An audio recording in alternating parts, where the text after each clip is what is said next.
Hello, everyone. Welcome back to our YouTube channel, ISC Studios. We're continuing our series, Coffee with Scott, for the month of June. Forgot the month. My name's Grant. I'm a new summer intern here at ISC Group. I'm joined by President and CEO Scott Hayes, and we'll jump right into it. Today we're going to be talking about financial advice for young professionals. So as young professionals, obviously we're new to the world, the adult world, working world, and we make a lot of mistakes, especially financially. Just wanted to get your thoughts. What are some of the most common mistakes that you see young professionals make, and what tips do you have for those young professionals? Sure, yeah. And welcome, Grant. We're glad to have you this Absolutely. summer. I think the most common mistake that I see is that, when you're in college, they're just throwing credit cards at you, right? Here's a free credit card, Right. sign up, and you don't really understand what you're getting into. And it's really easy to get in over your head, and the interest rates on those things are just killer. You're Right. paying 18, 24% interest, and the store credit cards are the worst. And I think that's the biggest problem I see facing young adults. Yeah, especially coming out of college, you meet a lot of people with student debt, and then they're not 100% familiar with interest rates and whatnot, so they max out their credit cards, and then piling on to Before you know it, you're paying, your monthly payment's going to interest only, and it can get out of control really easily. Absolutely. So again, a big part of starting out your career is saving and investing yourself, your own personal assets. Young professionals, this is our first time having some money in the bank. So what's some of the tips that you have for saving and investing, especially starting out and, maybe not having that much money to work with? Sure. It's the number one rule to me is always pay yourself first. Consider it extra tax, whatever, but from the day that you're able to start contributing to your employer's retirement plan, you have to do it.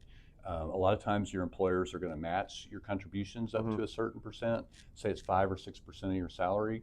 At least do that much. Okay. And because you won't believe, retirement's this nebulous, far away concept at your age, but it comes by quick. Trust me on that. And the earlier you start saving, there's the eighth wonder of the world is compound interest, and it's not impossible for you to have 6, 8, or even 10 times the amount of money that you contributed over a lifetime of savings. So you just have to do it early. The power of compounding will really pay off for you in the long run. Gotcha. Yep. The biggest weapon we have is time on our side in terms of investing. So again, you spoke a little bit about paying yourself. So when we pay ourselves, obviously we have to budget that money. We're taking on all these expenses. A lot of us paying rent for the first time, utilities, whatnot. What are your tips on budgeting? A lot of people, it can be daunting for them. So Sure. What I recommend you do is take your after-tax monthly income, how much you actually get in your paycheck, and ideally after your retirement plan contribution as well. Take whatever that is, add up all of your required expenses, right? Rent, if you have a car payment, utilities, food, things that you just have to live. Right. And those are your, and then what's left over is discretionary, right? So whatever that dollar amount is can go for entertainment, dining out, and the rest of it. But again, income, required expenses, pay yourself first, and then whatever's left over is what you've got to live on. So just set aside all of those necessities, and then what's left is sort of your play money. You can go out to Target, whatever, buy yourself a new There you go. shirt. So again, like we mentioned earlier, a lot of us are coming out of college with a lot of debt, student loans. Maybe we got sucked into the credit cards.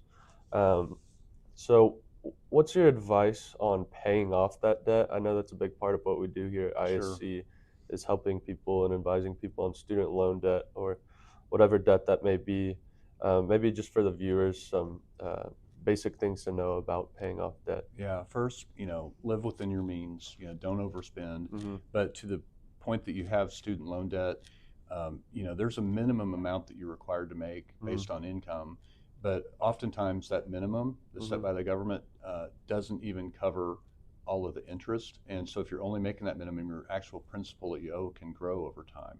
Right. So to me, it's really important that you make the full payment if you're able. Sometimes employers are now offering assistance with that, so you can look at when you're in the job search, look for that kind of opportunity. Okay. And in terms of credit card debt, there are really two strategies that advisors use to pay it down, eliminate credit card debt. One of them is pay off the highest interest card first, right? Because that technically makes the most sense if you're carrying multiple credit cards and you have one of them's at 23%, one of them's at 18%. Well, the 23% is costing you more, for that debt. The other way you can look at it is paying off the smallest balance first, right? Because mentally, sometimes it's easier to say, well, I have 5 cards, and if I get rid of this one, now I've got 4 cards, and it's compartmentalizing it, and it makes it kind of mentally easier. So either approach is okay as long as you have a strategy and you stick to it. Okay, so it's more about realizing there's a problem, and then there's different strategies you can use, but as long as you're actively, trying to dig yourself out of that hole. Right. So just to wrap up our conversation here, do you have some final words of wisdom that you'd like to impart on our viewers, young professionals like myself? Sure. Yeah, I think it's important. Work as hard as you can early in your career. Do everything you can to stand out. Take on the extra projects. Do things that aren't even asked of you. Really stand out. A lot of times, employers these days have work from home allowances and so forth. But come into the office when you can. It's hard to get noticed and promoted. From behind a Zoom screen. Yeah. And I think the last thing I would say is just make sure you're always trying to stretch yourself and do things like networking, because you never know where opportunity is going to come up, and you never find luck sitting in your apartment. Get out, meet people, and that's how things are going to happen for you. A combination of hard work and luck, which is created by your opportunities. Yeah. I mean, I got this internship through my roommate's mom's friend who works in compliance here. So there you go. Well, thank you, Scott, so much for your insight. I know our viewers will find it all very helpful. We're going to be doing one of these Coffee with Scotts once a month, so stay tuned for that. And we're going to be rolling out some more videos around the office and give you guys an inside look to what we do here at ISC. So again, thanks for watching. Make sure to like and subscribe. Share this with your friends so they can listen in on some of the advice that Scott's got to share. Thank you again, Scott. Thanks, Grant.